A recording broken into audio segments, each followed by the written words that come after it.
Hey there folks, welcome to Spectrum Pulse. We talk about music, movies, art, and culture. And today we're going to be talking about the comeback album from Cannibal-Ox, titled Blade of the Ronin. So okay, here's one of the joys of discovering a great artist, at least for me. I now have an easy excuse to go through their entire back catalog and listen to anything that they might have done in the past. Which, yeah, sure, it adds to my massive backlog, but oftentimes it's more than worth it, as I often get the chance to pick up albums that I would have never otherwise heard if I had just stuck with the mainstream and what's popular, or with what just comes out this year. So when I heard the collaboration between Killer Mike and El-P with Run the Jewels back in 2013, not being as familiar with either artist as I really wanted to be, I tore through their back catalogs with gusto. With Killer Mike, pretty easy. I already knew a bunch of his stuff through his familiarity with Outkast and Dungeon Family, so finally listening to those solo albums was a welcome treat, especially Pledge and rap music. But El-P was different. He might have had a slightly smaller back catalog, but a record like Cancer for Cure demanded multiple in-depth listens to decode and fully take in. El-P was not a rapper who made simple music, and his bars were productions, and that meant to really appreciate it, it just simply took a lot more time. And as such, it took me quite a bit of time to finally branch out and start digging into the artists for whom El-P had a lot of producer credits. And while I was already familiar with Cage and the Weathermen, and I really enjoyed with what I heard from Company Flow, one release that really did catch my ear was The Cold Vein by New York hip-hop duo Cannibal-Ox, entirely produced by El-P. And for good reason that it caught my ear. It's a killer underground hip-hop record that's damn close to being a classic, featuring some stellar production in both MCs Wordle and Vastair, dropping bar after bar of hard-edged, insightful wordplay. It's not precisely an easy album to take in. It's pretty icy and bleak, especially when you dig into the subject matter, but I gotta tell you, it's definitely worth it. And thus, it's always been a little bit surprising that Cannibal-Ox didn't immediately follow up on The Cold Vein. Instead, the duo split up, dropped a few solo albums apiece, and parted ways with El-P, not in the best of terms from what I've heard either. And it wouldn't be until 2013 where they drop a new EP with new material, songs that would eventually end up in some way on their new album, Blade of the Ronin. And look, I had somewhat mixed expectations going into this. Yeah, it's a comeback album, and sure, they might not have El-P's beats, but it's not like they would have become worse rappers, right? So the album's probably pretty good. That's at least what I should expect, right?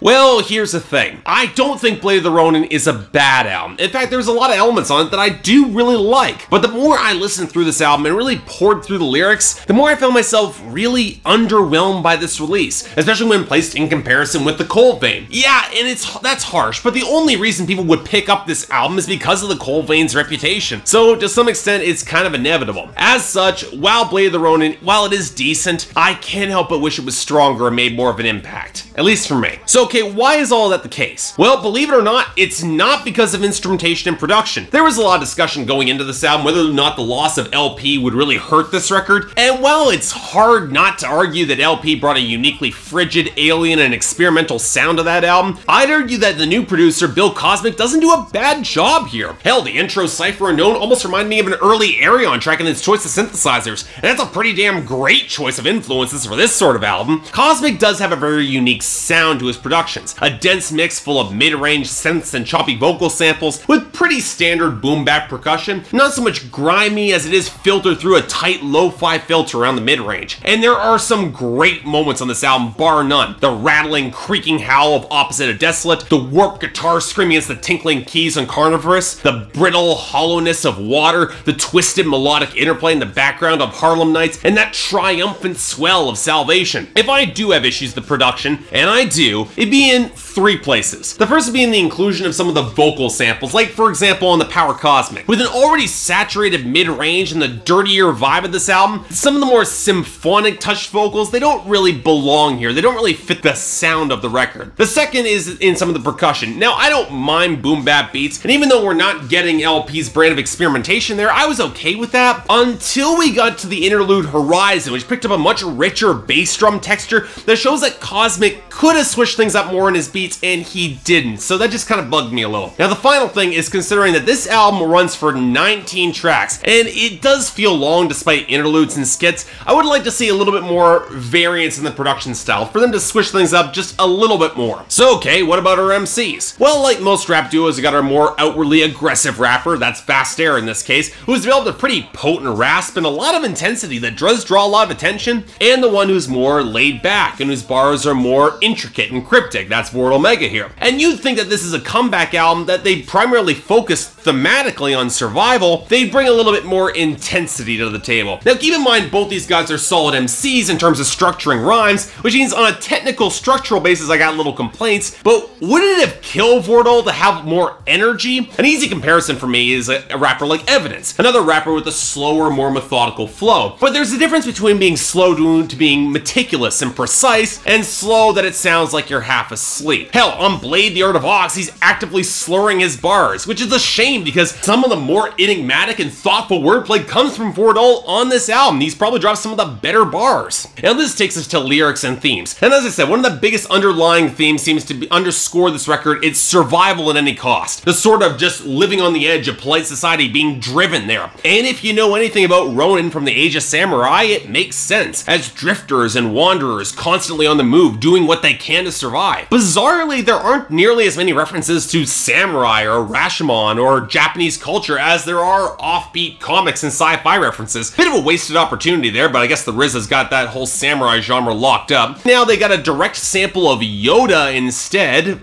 Okay, which I wouldn't mind if some of these references connected better and didn't just feel like off-kilter rambling or brags that aren't nearly as impressive. If we're looking at the greatest departure from the cold vein, I'd argue it's here, and that a lot of the storytelling and structure to these songs seems to have fallen away along with a lot of the detail, which leads to verses that feel increasingly disconnected from each other, let alone having any real hard-hitting social commentary. Harlem Nights is probably the closest example to has that some of the significant detail, but beyond that, I mean, like Water feels like something Mick Jenkins did far better on his mixtape last year, and much more of this album is just focused on bragging, which would be fine enough if there weren't so many completely ridiculous bars from Vast Aire. I don't know if you just need another draft to get things focused, whether or not he needs to work more closely with Vordul to build more cohesion between their verses, but on an album overloaded with comic book references, even on this sort of album, there's no excuse for that god-awful Pikachu line from Power Cosmic, or that painfully stretched Iron references on Iron Rose, or that comparison to Girls to Frankenstein that makes less sense the more you think about it. And you know it's not a good sign in this sort of comeback record when both main performers are outshone rather frequently by their guest stars on multiple songs. I mean, you have iReels and Sabretooth, MF Doom on Iron Rose, The Quantum on Vision, these are just examples. But the larger issue with piling on as many guest stars as they do is that lack of cohesion is even more prominent, with probably, well, Elzhi fared the best on Carnivorous, which ends up being one of the best tracks on this album because it has at least some form of cohesion. And it's not just cohesion within the songs, but the album as a whole, in terms of lyrics, if not the sound. The sound is relatively cohesive. The more I delved into these lyrics, the less actual insight I gleaned from Vast Aire's bars. And while Vordul's lyricism was intricate, it started to feel like he was spinning his wheels a little bit instead of actually landing a punchline or making a point that really cut deep. I mean, a lot of this record sits on the cusp of a really potent revelation, and yet that revelation never really came, which made me feel really dissatisfied with it. And really, when you strip away all of that layered, gritty storytelling and description that was emblematic of the cold vein, I'm left with a record that's as meandering and aimless as the Ronin in its title. So yeah, in the end, okay, look, if you completely ignore the cold vein entirely when examining this album, it's passable, at least for me. I like a lot of the production, these guys are talented MCs, and there are some solid guest verses. But in terms of actual content or depth, I'm sorry, I'm underwhelmed by this. It feels unfocused, lyrically underweight, and having more awkward and ridiculous bars than outright slam dunks. In other words, I shouldn't feel like I enjoy the instrumental interludes more than the regular tracks on a hip-hop album, just saying. Now granted,